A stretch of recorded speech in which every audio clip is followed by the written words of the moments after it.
Second well,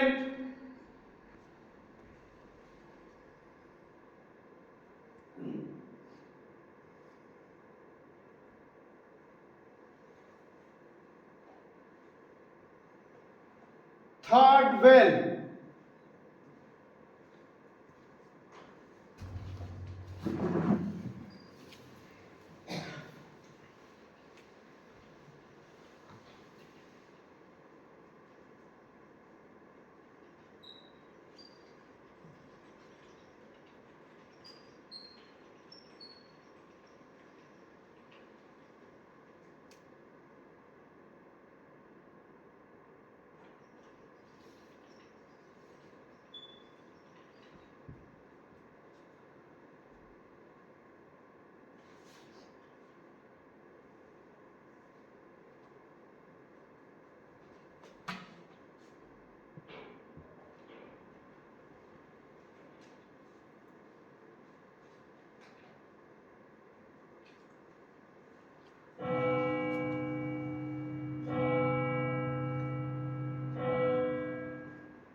क्या मैं इस बेंच पर बैठ सकती हूँ?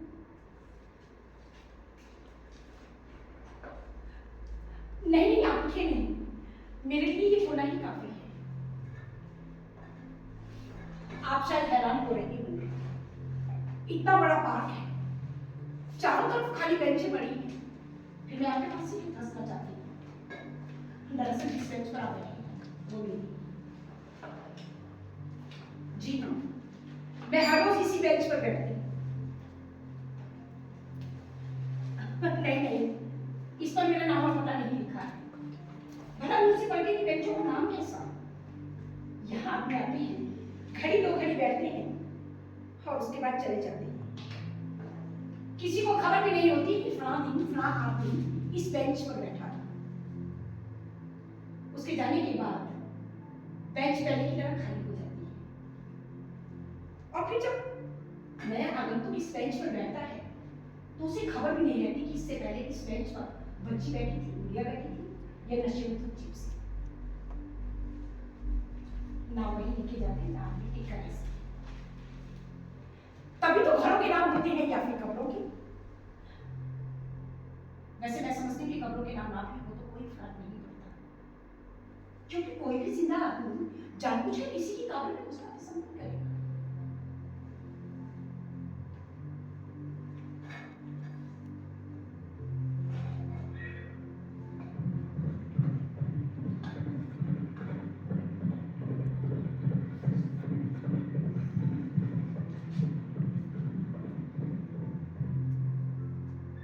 आप वही देख रहे हैं ना, घोड़ागाड़ी की तरफ?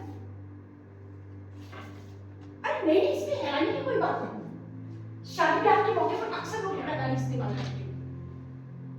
मैं तो हर रोज देखती हूँ, इसीलिए मैंने ये जगह अपने लिए चुनी है। यहाँ से बैठकर आप सीधा गिरजे को देख सकते हैं। आपको अपनी गर्दन जरा भी टेढ़ी नहीं करनी पड़ती। बहुत पुराना गिरजा है और इस गिरजे में शादी करवाना बहुत ही गौरव माना जाता है। लोग 8-10 महीने पहले अपना नाम दर्ज करवा लेते हैं। वैसे मैं समझती हूँ कि सगाई शादी के बीच में इतना बड़ा अंतराल ठीक नहीं, क्योंकि ऐन वक्त पर मनमुटाव हो जाता है और विवाह के शुभ मुहूर्त पर वर वधू में से कोई भी दिखाई नहीं देता। उन दिनों ये सड़क सुनसान पड़ी रहती है, ना कोई भीड़ ना कोई घोड़ा गाड़ी। बेचारा भिखारी भिखारी हाथ लौट जाता है।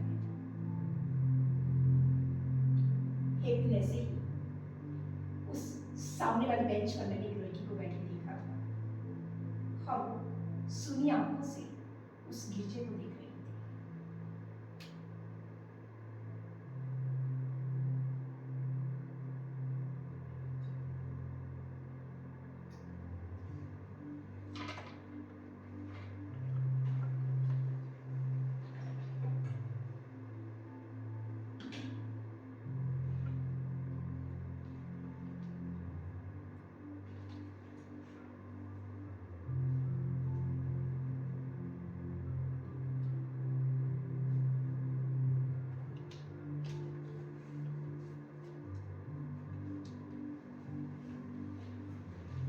पार्क में यही एक मुश्किल है, इतने खुले में भी सब अपने अपने में बंद रहते हैं।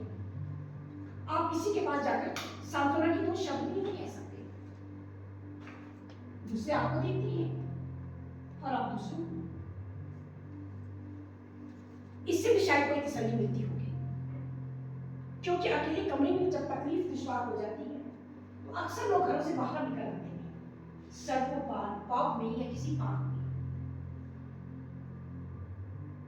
वहां आपको कोई तसल्ली ना दे तो भी आपका दुख एक जगह से मुड़कर दूसरी जगह का करवट ले लेता है। नहीं नहीं, मुझे कोई तकलीफ नहीं, मैं दुख की खातिर यहाँ आती हूँ। आपने देखा होगा यही एक ऐसी बेंच है जिसके ऊपर एक पत्ता भी नहीं चढ़ता। और सबसे बड़ी बात, मैं यहाँ से बैठकर सीधा गिरजे को देख सकती हूँ।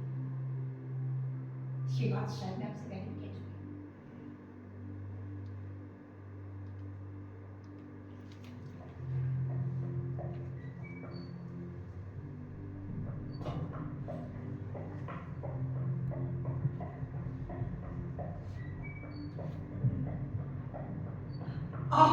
आप सचमुच सौभाग्यशाली हैं। पहले दिन यहाँ आए और सामने खड़ा करें। अब आप देखते रहिए, थोड़ी ही देर में ना अच्छी खासी भीड़ जमा हो जाएगी। और इस भीड़ में ज्यादातर लोग ऐसे होते हैं जो न वर को जानते हैं न लड़की, लेकिन एक झलक पाने के लिए घंटों खड़े रहते हैं।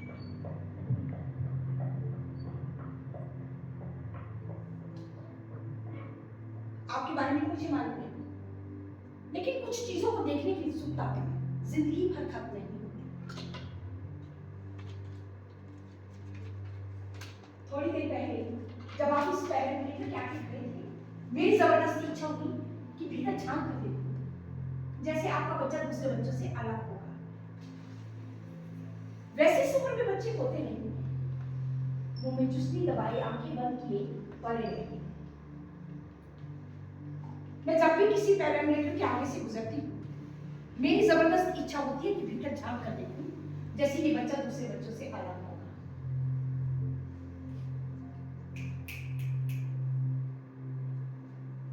आपने देखा होगा, जो चीजें हमेशा एक सी रहती हैं, उनसे आदमी उगने के बजाय उन्हीं को देखना ज्यादा पसंद करता है। जैसे प्रेम में लेटे हुए बच्चे नवविवाहित जोड़े की घोड़ा गाड़ी या मुर्दों की। आपने देखा होगा, इन चीजों के आगे हमेशा एक भीड़ रही है। आपका बस हो या ना हो, आप खुद ब खुद उनकी ओर खींचे चले जाते हैं।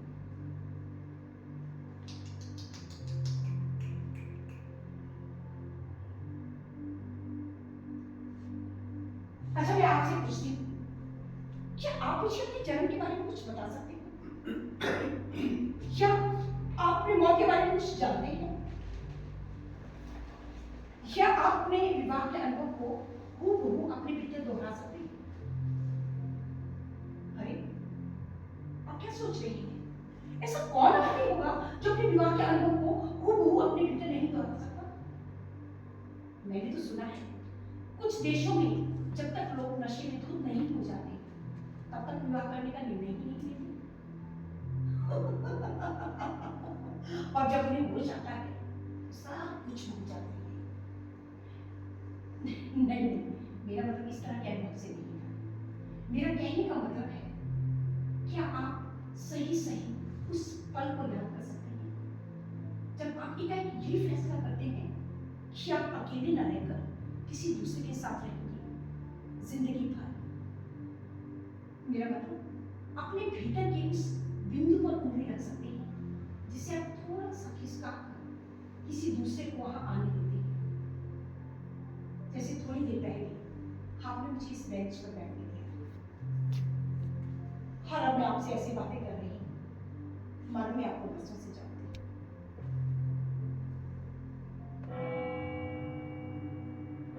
लीजिए,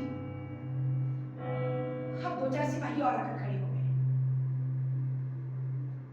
अगर इसी तरह से लोग आते रहेगा तो आने जाने वालों का रास्ता भी रुक जाएगा।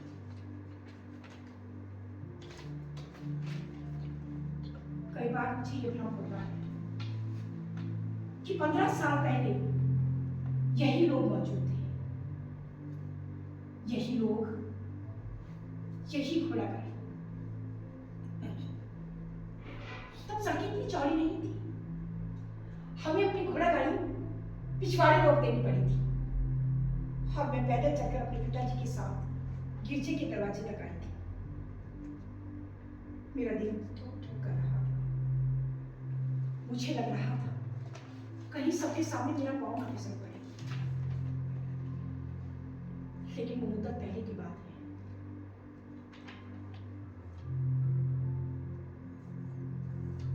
आज अगर ये लोग मुझे देखेंगे तो क्या पहचान पाएंगे कि सफेद पोशाक में जो औरत आई थी वो मैं हूं? बताइए बताइए मुझे, क्या ये लोग मुझे पहचान पाएंगे? आदमियों की बात मैं नहीं कर रही, लेकिन मुझे लगता है वो घोड़ा मुझे जरूर पहचान लेगा। आपने क्या कभी घोड़े की आंखों में झांक कर देखा है? आपको नहीं लगता जैसे वो किसी आदमी चीज की तलाश कर रहा हो? वे लोग जो जिंदगी में आदि नहीं हो पाते या तो घोड़े की तरह उदासीन हो जाते हैं या मेरी तरह एक बेंच से दूसरे बेंच के चक्कर काटते रहते हैं।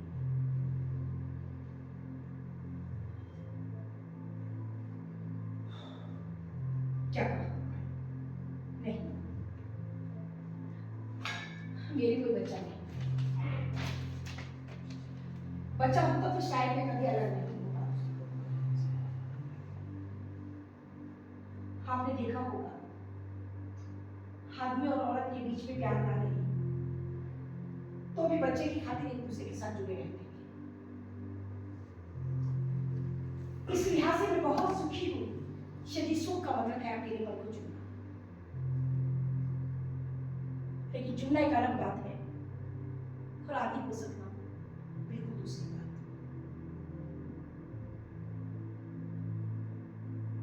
जब शाम ढलने लगती है तो मैं अपने कमरे पर चली जाती हूँ, लेकिन जाने से पहले उस पब में जरूर जाती हूँ जहां को मेरी प्रतीक्षा करता था। जानते हैं उस पब का नाम?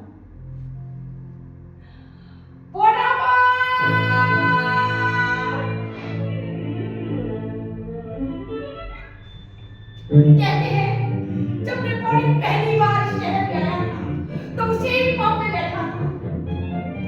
उसने पहली बार उसने मुझे उस पब में बुलाया था और उस पब के बारे में मैं बिल्कुल भी नहीं जानती थी। सच में कुछ भी नहीं जानती थी और पहली बार मैं उस शहर के उस कोने पर खड़ी रही और उसका इंतजार करती रही। उस नेपोलियन के नीचे, उस घुड़सवार के नीचे। क्या आपने अपनी शाम कभी इस तरह से गुजारी है कि आप सारा दिन पब के सामने और आपकी मंगेतर स्टैचू के नीचे?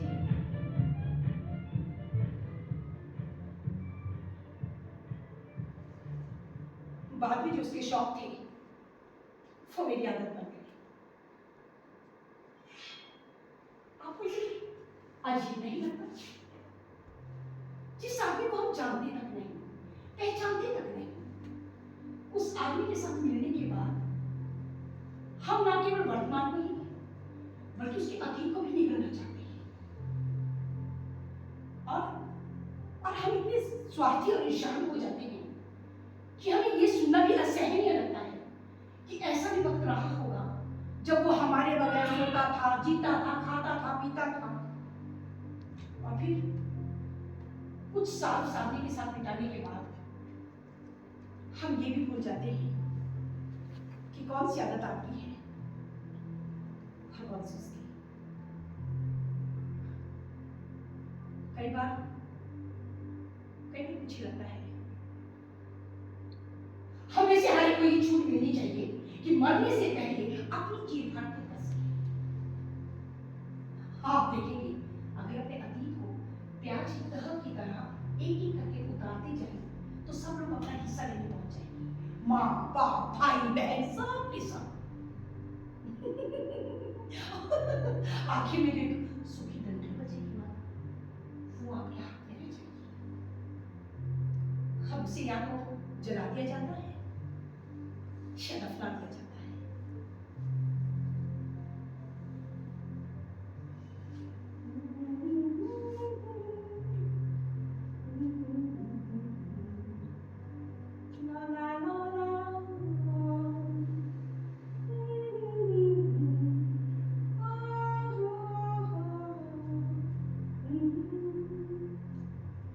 अक्सर कहा जाता है कि आदमी अकेला मरता है, लेकिन मैं नहीं मानती। मुझे लगता है वो उन सब चीजों को लेकर साथ मरता है जिनसे वो प्यार करता था या जिनसे वो डरता था। इसीलिए आदमी के मरने का जो दुख होता है ना, वो थोड़ा बहुत स्वार्थी किस्म का होता है, क्योंकि हमें लगता है कि हमारी जिंदगी का एक बहुत बड़ा हिस्सा हमेशा के लिए खत्म हो गया।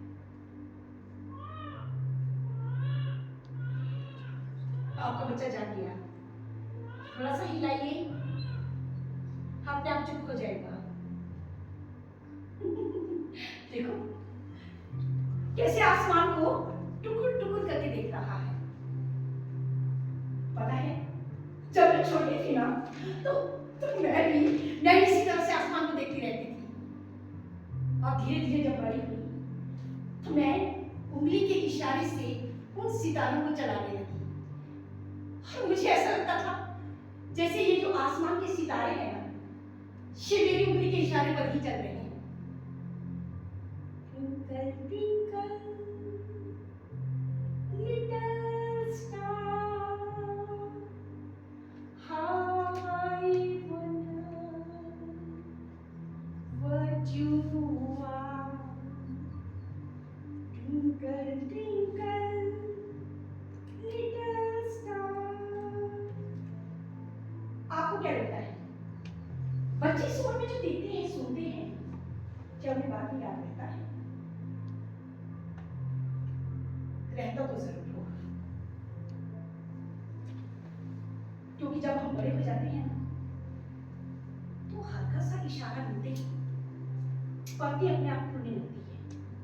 हमें लगता है किसी तरह की घटना या इसी तरह की बात हमारे साथ पहले भी घट चुकी है, लेकिन रोजमर्रा की भागदौड़ में हम उस सब कुछ भूल जाते हैं, हमें कुछ भी याद नहीं रहता।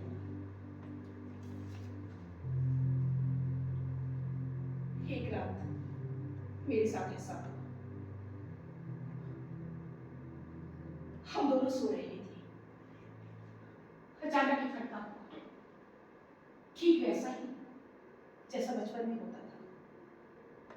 बचपन में मुझे लगता था कि मेरे बगल वाले कमरे में माँ और बाबूजी नहीं, मैं आधी रात को बिस्तर से उठ जाती और जोर जोर से चिल्लाने लगती, मामा मामा पापा पापा पापा।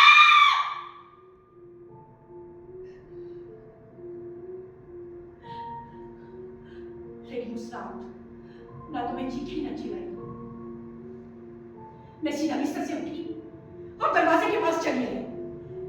मैंने दरवाजा खोलकर बाहर उठान कर देखा, बाहर कोई भी नहीं था। मैंने दरवाजा बंद किया और बिस्तर के पास चली आई। वो हमेशा की तरह दीवार की तरफ मुंह करके सो रहा था। तब मुझे पहली बार एहसास हुआ खटका कहीं बाहर नहीं, बल्कि मेरे भीतर हुआ था। मेरे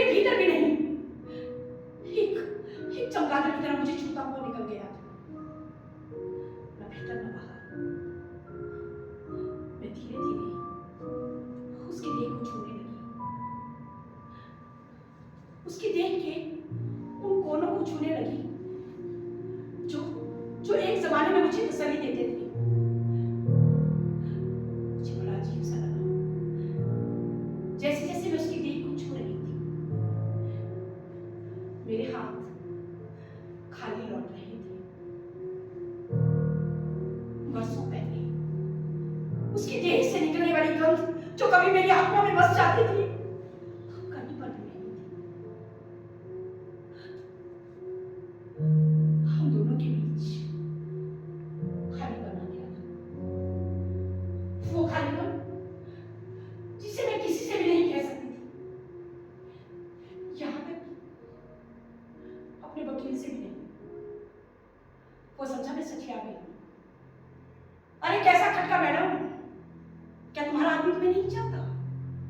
क्या वो किसी दूसरी औरत के पास चाहता है? उसने एक के बाद एक मेरे सामने प्रश्नों की झड़ी लगा दी। हाँ, मैं ये भी तरह उसका मुंह देखती रही।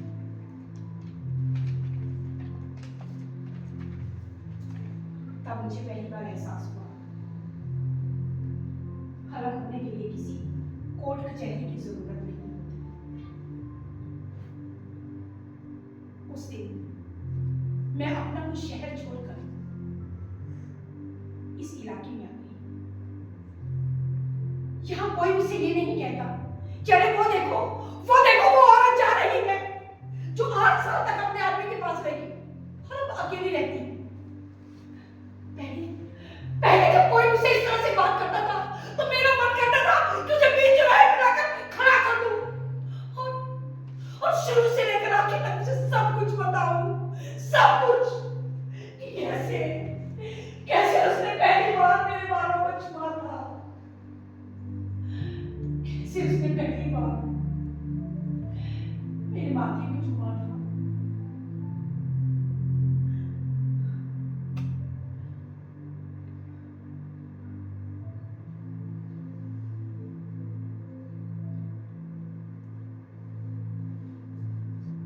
तूफान या बमबारी की खबरें जब छपती हैं,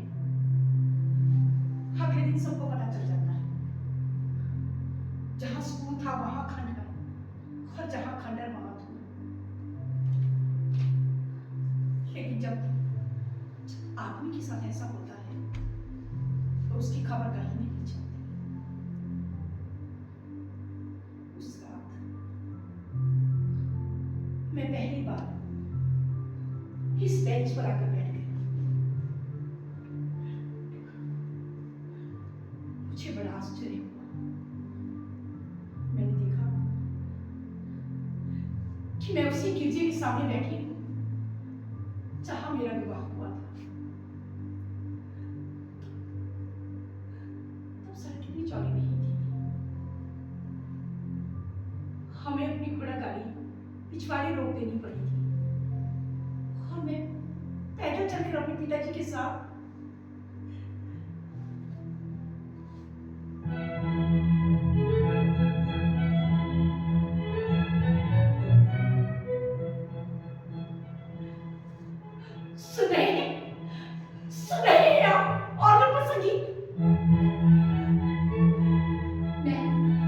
मैं निश्चित रूप से कह सकती हूँ कि उन लोगों ने अंगूठियों की अदला बदली कर दी है। बस अब वो लोग शादी करके बाहर निकलने ही वाले। दोनों ने एक दूसरे को छुआ है।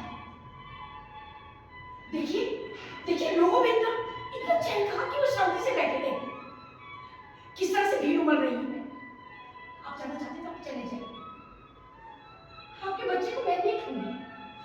मैं सुबह से लेकर शाम तक इसी बेंच पर बैठी रहती हूँ और इस पार्क में ऐसी कोई बेंच नहीं जहां घड़ी आधा घड़ी नहीं है।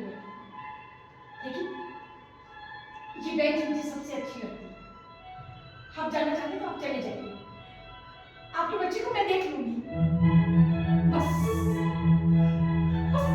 अब थोड़ी ही देर में फिर हम बाहर निकलने वाले हैं।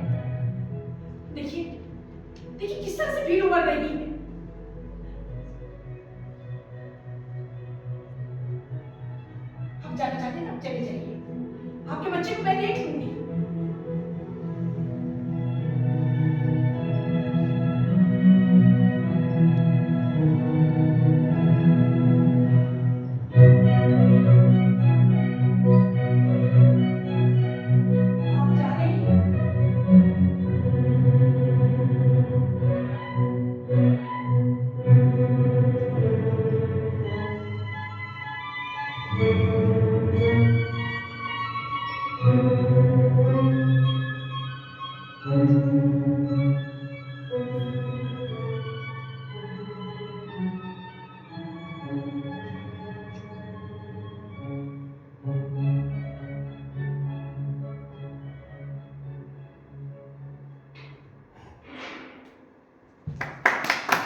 हम ऐसे है गए हम बड़ा अच्छा लग रहा है, इतने अच्छे कलाकारों को हमें देखने को मिल रहा है। बस ये थोड़ा सा एक होता रहता है छोटी छोटी, क्योंकि बस कम हो तो कम छोटी कास्ट के हम लोग प्लेस उठा लेते हैं।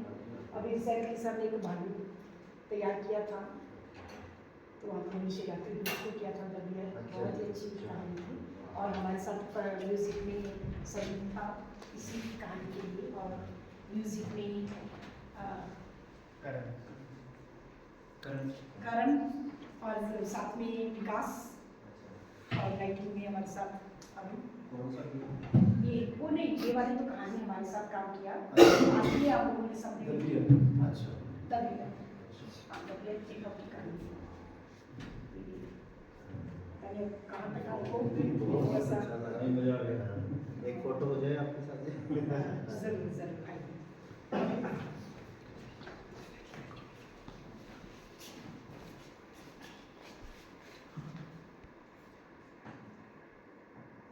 संदीप टाइप दे देना, जाना लाइट देना।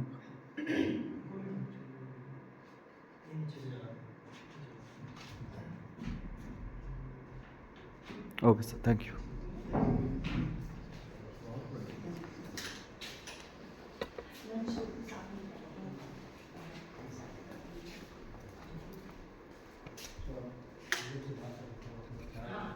लाइट पे करण और ठीक है बेटा, है ना? ठीक।